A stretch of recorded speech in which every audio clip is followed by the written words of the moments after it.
बाबा वाला एक्शन और बाबा की नीतियां एक बार फिर से आपको देखने को मिल सकती हैं। आइए आगे बढ़ते हैं और बात करते हैं आज की एक और बड़ी खबर की। 2024 से पहले क्या कोई बड़ी साजिश करने की कोशिश की जा रही है? क्या मोदी सरकार को बदनाम करने की कोशिश की जा रही है? क्या बैलेट से हार गए तो अब दहशत के सहारे? यह सवाल इसलिए उठाया जा रहा है कि संसद की सुरक्षा में चूक का मामला देश के लिए गंभीर विषय है। विपक्ष इस पर राजनीति कर रहा है। पूरी डिटेल आपको देते हैं और बताते हैं कि इस मामले में जिनकी गिरफ्तारी हुई है, जिनको आज कोर्ट में पेश किया गया है, अब तक इस लेकर क्या क्या अपडेट सामने आए हैं। संसद में सुरक्षा में चूक के बाद सुरक्षा और कड़ी कर दी गई है। घुसपैठ करने वाले आरोपियों को पटियाला हाउस कोर्ट में आज पेश किया गया। इसके साथ ही सुरक्षा में चूक के चलते 8 सुरक्षा कर्मियों को सस्पेंड कर दिया गया है। संसद की सुरक्षा बढ़ा दी गई है। विजिटर पास पर रोक लगा दिया गया है। यह सब कुछ बीते रोज संसद में हुए स्मोक अटैक के बाद हुआ, लेकिन इसके बाद लोगों के जहन में कई सारे सवाल हैं।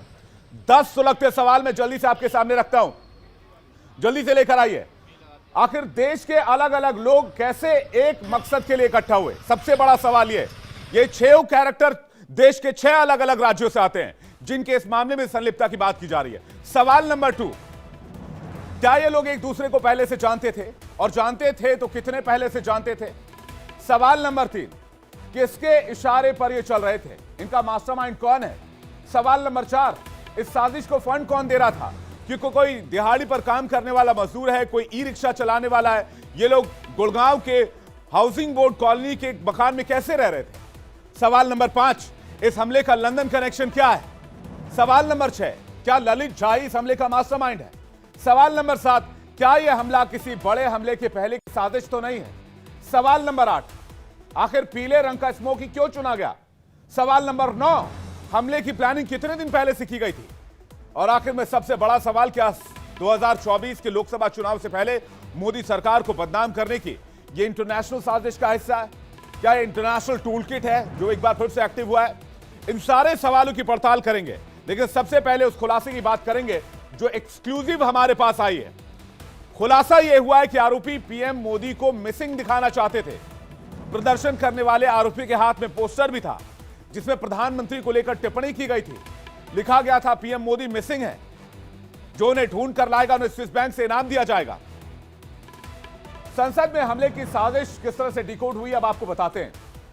आप देखिए, दिल्ली पुलिस के वकील ने कहा है, पहले तो यह देखिए कि आज खुलासा क्या हुआ है। आरोपी ने पैम्पलेट में लिखा था कि पीएम मिसिंग है। इसके अलावा लिखा था कि जो पीएम को ढूंढ कर लाएगा उसे स्विस बैंक से इनाम दिया जाएगा। ये देखिए, ये एक एक करके मैं आपको इसके वो अब जो मेन अपडेट्स है वो बता रहा हूं। स्विस बैंक से अवार्ड दिलाने का दावा, आखिर मकसद क्या है? दिल्ली पुलिस के वकील ने इस मामले में आज दलील दी कि आरोपी पीएम को मिसिंग दिखाना चाहते थे। आरोपी के हाथ में पैम्पलेट था जिसमें लिखा था पीएम मिसिंग है। पैम्पलेट पर लिखा था जो पीएम को ढूंढ कर लाएगा स्विस बैंक से इनाम मिलेगा। मिसिंग पीएम को खोजने वालों को स्विस बैंक से अवार्ड दिलाने का दावा किया गया था। आज पटियाला कोर्ट में सागर, मनोरंजन, नीलम, अमोल को पेश किया गया, जहां आरोपियों को 7 दिन के पुलिस रिमांड पर भेज दिया गया। लेकिन जो हमने सवाल पूछा था, क्या किसी बड़े हमले के पीछे ये साजिश तो नहीं रच रहे थे? क्योंकि दिल्ली पुलिस ने इस घटना के पीछे आतंकी साजिश की आशंका भी जाहिर की है। क्या कुछ हुआ कोर्ट में, अब सबसे पहले आपको वो अपडेट देते हैं। कोर्ट में चारों आरोपियों पर आतंकवाद के आरोप लगाए गए हैं, यानी आतंकवाद से प्रेरित घटना इसे बताया गया। हालांकि पुलिस इस मामले में अभी भी जांच कर रही है। पुलिस की ओर से कहा गया कि डर पैदा करने की कोशिश की गई। पुलिस ने कोर्ट से 15 दिन की रिमांड मांगी। पुलिस ने कहा कि जहां से स्मॉग पटाखे खरीदे वहां भी जाना है, इसलिए और टाइम लगेगा इन्वेस्टिगेशन के लिए।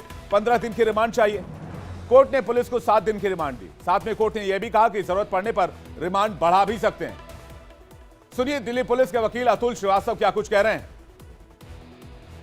जज साहब ने कहा कि अभी 7 दिन की दी जा रही है, ठीक है, आप पहले इन्वेस्टिगेशन करिए फिर बाद में। जज साहब ने कहा कि अभी 7 दिन की दी जा रही है, ठीक है, आप पहले इन्वेस्टिगेशन करिए फिर बाद में। संसद में उपद्रव मचाने वाले आरोपी देश के अलग अलग राज्यों से थे, अलग अलग पेशे से थे। फिर इस मकसद के लिए एक साथ इकट्ठा कैसे हुए? ये 6 किरदार कौन है? आइए नजर डालते हैं। नीलम सबसे पहला नाम, जो जींद के एक्टिविस्ट हैं। बाहर नारे लगाती रही, बाहर उपद्रव करती रही, संसद के ठीक बाहर। अगला किरदार है सागर शर्मा, लखनऊ में ई रिक्शा चालक है। यही गैलरी से नीचे कूदा था। एक और किरदार है जिसका नाम है ललित झा, कोलकाता का एक सोशल एक्टिविस्ट है। एक और किरदार है अमोल शिंदे, जो लातूर का रहने वाला है। संसद परिसर में इसने ही हंगामा किया था। एक और किरदार मनोरंजन डी, मैसूर का इंजीनियर, जो गैलरी से नीचे कूदा था। ये 6 राज्यों के अलग अलग किरदार, ये सारे आरोपी देश के अलग अलग कोने थे। लेकिन सवाल ये कि आपस में कनेक्ट कैसे हुए। पुलिस ने अभी तक की जांच में पाया है कि एक व्हाट्सएप ग्रुप के जरिए आपस में जुड़े हुए थे और आपस में बातचीत किया करते थे। अगला सवाल कि क्या आरोपी एक दूसरे को जानते थे, इसका जवाब हां है। पुलिस ने बताया है कि ये सभी एक दूसरे को जानते थे। पहले तो इन लोगों ने आपसी जान पहचान से मना कर दिया था, लेकिन जब इनके सोशल मीडिया अकाउंट्स की जांच की गई तो पता चला कि सोशल मीडिया के जरिए एक दूसरे से बात कर रहे थे, एक दूसरे से कनेक्ट थे, और फिर इन्होंने यहां पर दिल्ली आकर मिलने का प्लान बनाया था। लेकिन सवाल यह कि किसके इशारे पर हो रहा था? क्या ये सिर्फ सूत्रधार थे, असली खिलाड़ी कोई और है जो पर्दे के पीछे इस पूरी घटना को अंजाम दे रहा था? मास्टरमाइंड कौन है? जो तस्वीर आप देख रहे हैं ये ललित झा है, इसे ही मास्टरमाइंड बताया जा रहा है। अब तक की खबर के मुताबिक पूरी घटना का मास्टरमाइंड ललित झा है। पुलिस को इसकी तलाश है, क्योंकि यह वही शख्स है जिसकी गिरफ्तारी के बाद से पूरी वारदात के पीछे का सच सामने आ सकता है। अब तक की जांच के मुताबिक आरोप है कि ललित ही मास्टरमाइंड है, और इसी के ऊपर सबसे ज्यादा शक गहरा रहा है, क्योंकि यह तब से फरार है। 13 दिसंबर का दिन ललित ने ही तय किया था। इसी ने सभी आरोपियों को गुरुग्राम में मीटिंग के लिए बुलाया था। ललित झा ने कलर अटैक का वीडियो मोबाइल में शूट कर सोशल मीडिया पर अपलोड किया था। हमले के बाद सभी को फोन लेकर यह साजिश के तहत फरार हो गया। ललित ही फंडिंग मुहैया करवा रहा था, ऐसी खबर भी सामने आई है। संसद अटैक मामले में अब तक 4 लोगों की गिरफ्तारी हो चुकी है, जबकि 5वें आरोपी को हिरासत में ले लिया गया है।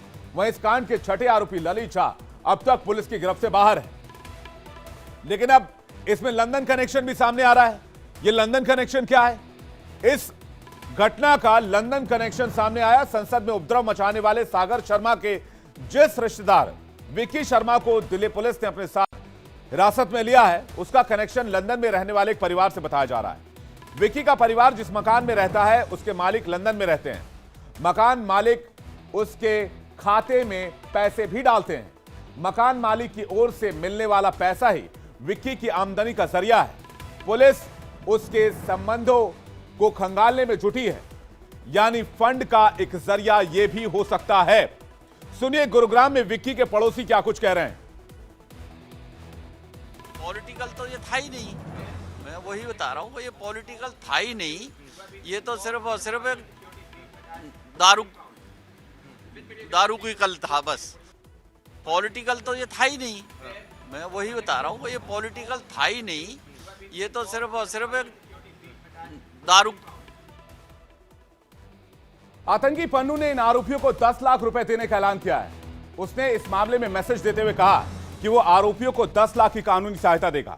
हालांकि पूरे प्रकरण में उसकी संलिप्तता है, इस पर पन्नू ने कोई टिप्पणी नहीं की है। ऐसा नहीं है कि इस हमले को अचानक से अंजाम दिया गया है, इसके पीछे कई दिनों की साजिश थी। उसकी भी डिटेल आपके सामने रखते हैं।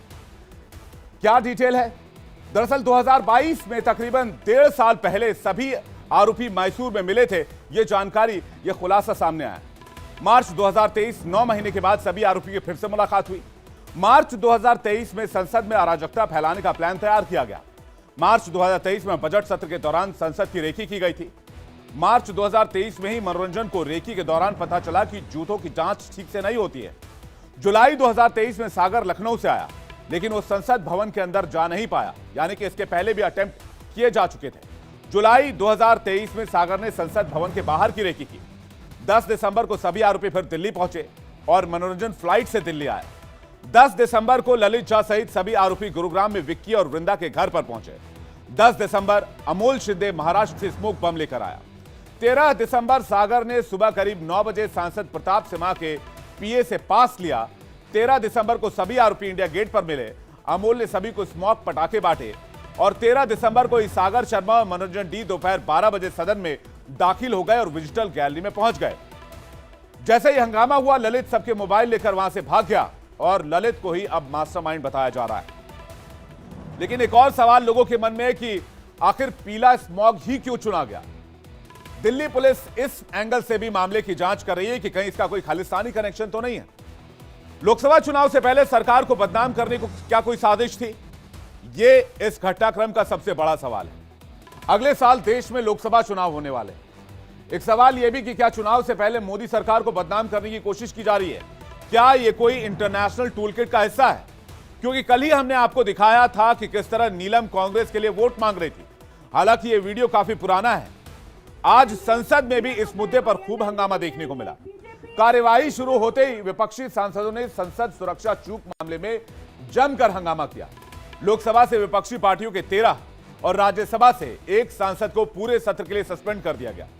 विपक्ष अब राष्ट्रपति से मिलकर इस मामले को उठाने की तैयारी कर रहा है। सुनिए रक्षा मंत्री राजनाथ सिंह और अधीर रंजन चौधरी इस मामले को लेकर क्या कह रहे हैं। सबने उसको कंडम किया है। बहुत ही दुर्भाग्यपूर्ण घटना है, इसमें कहीं दो मत नहीं है। और आपने तुरंत इसका संज्ञान लेते हुए इस मामले की पूरी जांच का जो है आदेश दे दिया है। मैं समझता हूं कि भविष्य में हम सारे सांसद, चाहे वो पक्ष के हों अथवा विपक्ष के हों, सभी को सावधानी बरतने की आवश्यकता है ताकि जिनको भी हम पास देते हैं ऐसे व्यक्ति को पास न दिया जाए जो जाकर इस प्रकार की अराजक स्थिति संसद भवन के अंदर पैदा कर दे।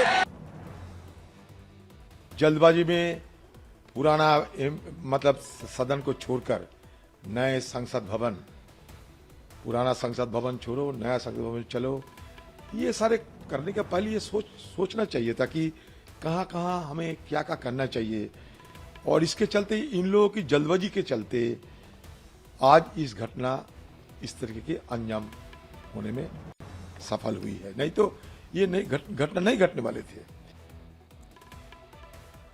राष्ट्रीय सुरक्षा का मुद्दा एक गंभीर मुद्दा होता है, देश की सुरक्षा से जुड़ा मुद्दा होता है। इस मामले पर राजनीति कहीं ना कहीं शक पैदा करती है। हालांकि पुलिस इसकी जांच कर रही है और पुलिस ये दावा कर रही है कि जल्द ही दूध का दूध और पानी का पानी हो जाएगा। जैसे इस मामले में ललित की गिरफ्तारी होगी, ललित झा की गिरफ्तारी के बाद इस मामले में कुछ और चौंकाने वाले खुलासे भी हो सकते हैं, ऐसे कयास लगाए जा